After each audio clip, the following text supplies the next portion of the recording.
divided against themselves tribal authorities. Despite speaking one language, having same pagan beliefs and similar economic development. One of the biggest and most influential tribes was the tribe of Polans, governed by the Piast dynasty with a firm hand of a young prince, Mieszko I. Mieszko's father knew that expansion was the only way to halt the never-ending quarrel and broaden the influence of the Piast family, so, on his deathbed, he made Mieszko promise that he would be the one to unite the tribes under one nation, whatever the cost. Consequently, Mieszko carried out his quest with the dignity of cunning ruler, making treaties and winning allies amongst other tribes, expanding the jurisdiction of Poland. Yet, ambition is much like addiction, and Mieszko's unyielding expanse was bound to rattle a cage or two. Soon, Mieszko I started a ruinous clash with Orton tribes. The other lands were fertile and abundant, so Mieszko wasn't the only leader aspiring to dominate it, and Poland entered the sphere of German influence, who started to support the northern tribes. As a result of this clash, Mieszko was forced to pay a tribute to the German emperor. The prince knew the homage was the only way to secure the unity of newly formed Poland's nation and a real way to avert the otherwise indubitable invasion of German forces.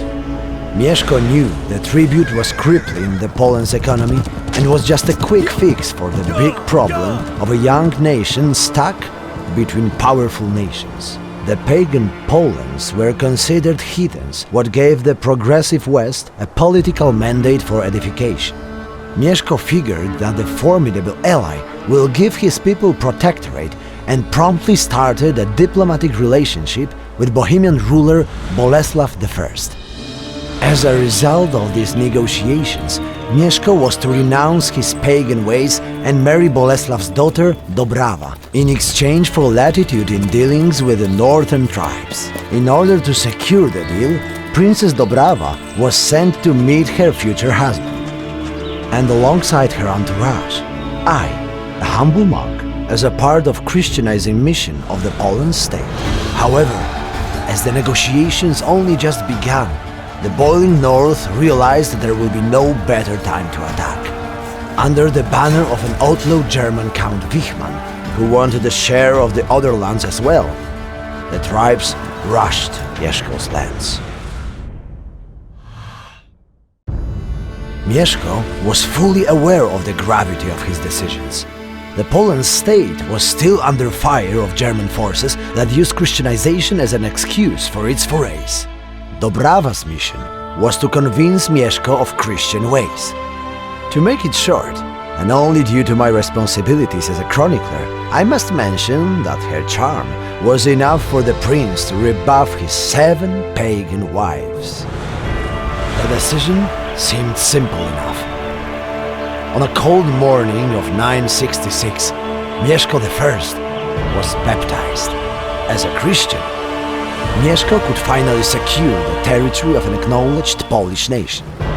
Mieszko was about to place a final blow to the rebellious northern tribes and become the first ruler of the Polish nation.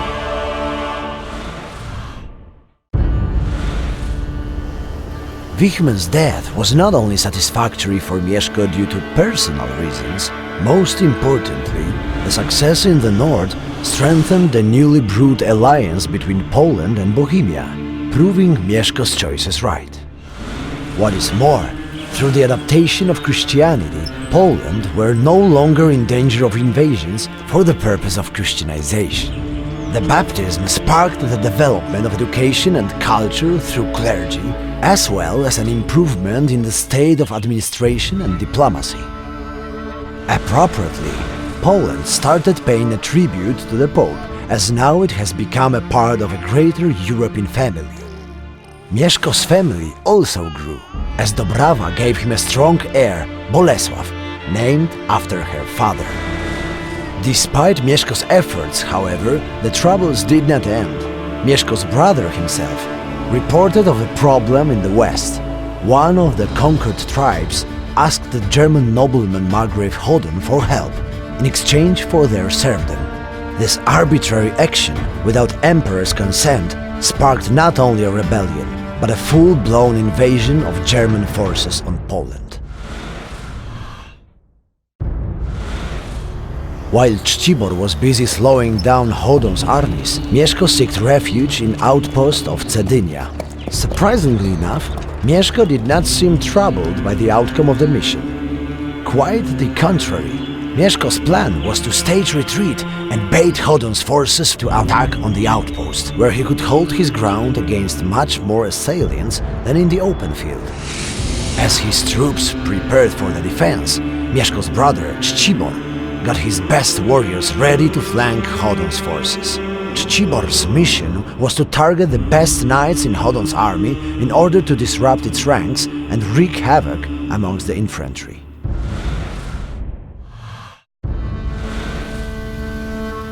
The war with Hodon ended with Poland's territory finally secured.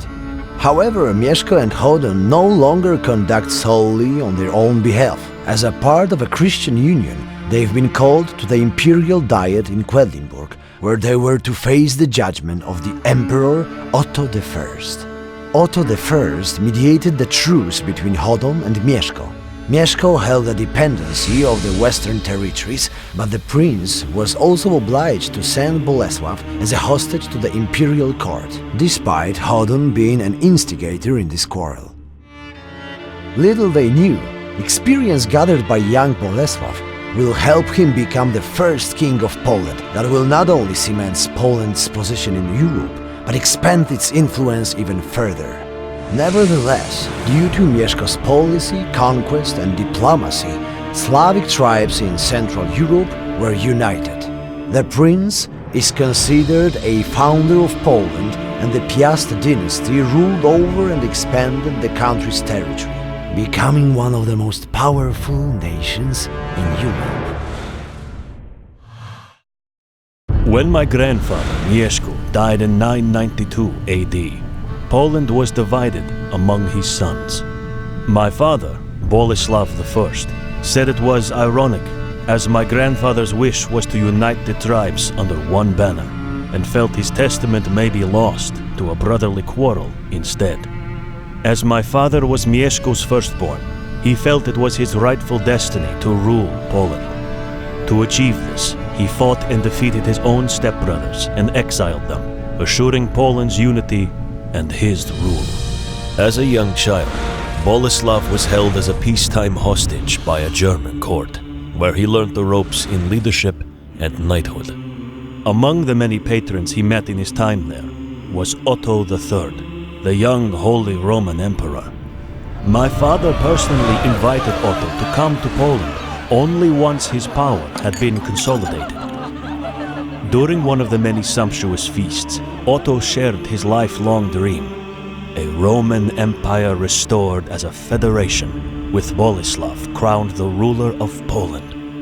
However, the young emperor's dream never came true. His premature death threw Europe into turmoil. Taking advantage of the situation, my father hastily took control of the German lands on the Polish border. Hoping to use the newly acquired lands to begin the long march to a Polish kingdom, Bolesław was instead summoned to Meersburg, the home of the Holy Roman Emperor.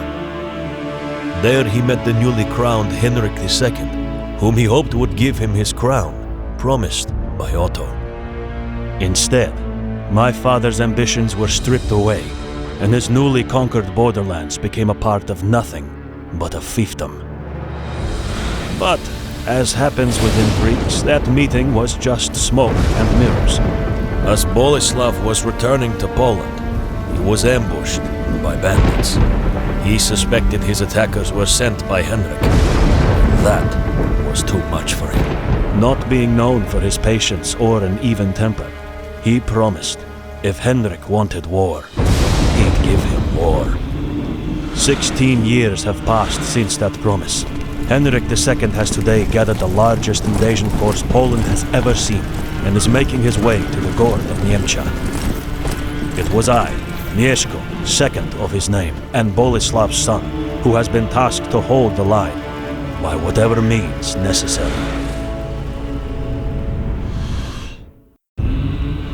The German blockade lasted for a month.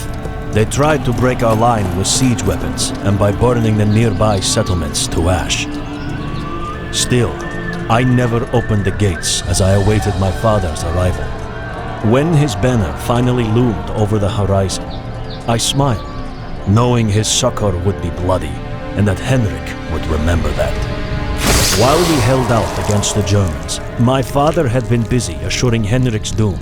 He had set up his camp on the Bohemian border, blocking additional support to Henrik's army, while using guerrilla tactics to bleed the Emperor dry, one battalion at a time.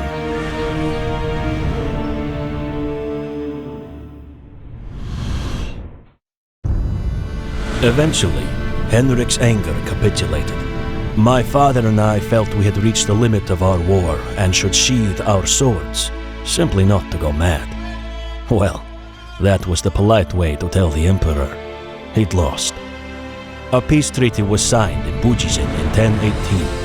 As a guarantee of our pact, Boleslav married Oda, a German royal, and Emperor Henrik handed over the disputed territory. But as one trouble ended, another began.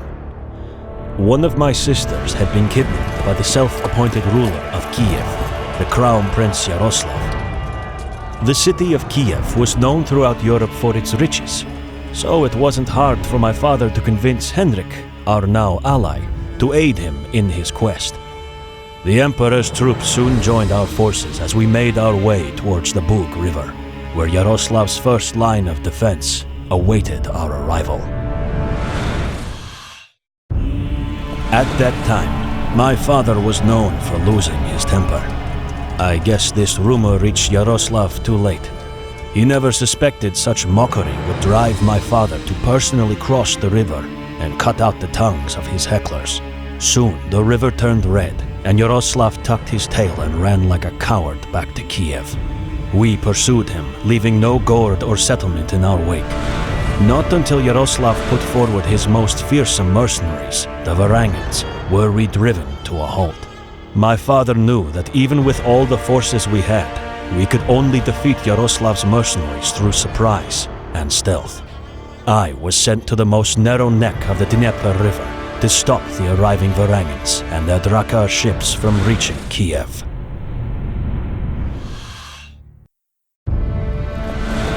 The Drakkar ships were ablaze, and the remaining survivors jumped into the river, only to sink like rocks under the weight of their armor. Those who managed to reach the shore were welcomed with a volley of arrows. After the battle, some of my troops swept the battlefield to bring mercy to those whose spirits were left unbroken.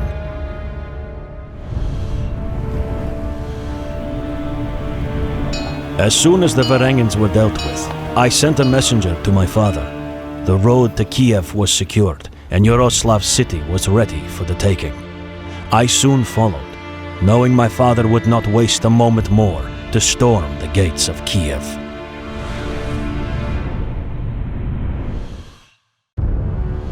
As Boleslav was entering Kiev, he notched his sword over the city's golden gate, as any good conqueror would. Kiev was plundered, and Yaroslav's family taken as hostages, including one of Yaroslav's sisters, who quickly became my father's new bride. Poland's territory grew, but we still weren't officially a kingdom. As long as I can remember, my father always wanted a crown. He said we were destined for it. He raised me to become a king, to become a part of the royal family. But despite everything, our newest ally, Henrik II, remained in fact a silent foe, successfully blocking our efforts for kingship. In 1024, however, we saw a glimmer of hope. First, Henrik died, causing a struggle for the crown among its rightful claimants. Soon afterwards, the Pope, who also opposed a Polish coronation, went to meet his maker. My father took advantage of this interregnum and crowned himself a king in the Royal Gniezno Cathedral in 1025. Finally, Poland was a kingdom, rightfully recognized by both the Holy Roman Empire and the papacy. Unfortunately, destiny deemed my father's kingship to be in title only. 2 months after the coronation, his spirit left his body. Yet what he built was much stronger. Finally, Poland manifested its long-awaited independence as a sovereign state. However, his legacy is not easy to bear, as his impatience and stubbornness created numerous enemies, from both afar and within our newborn kingdom. And as the new king of Poland, I, Mieszko, second of his name, need to deal with all of them.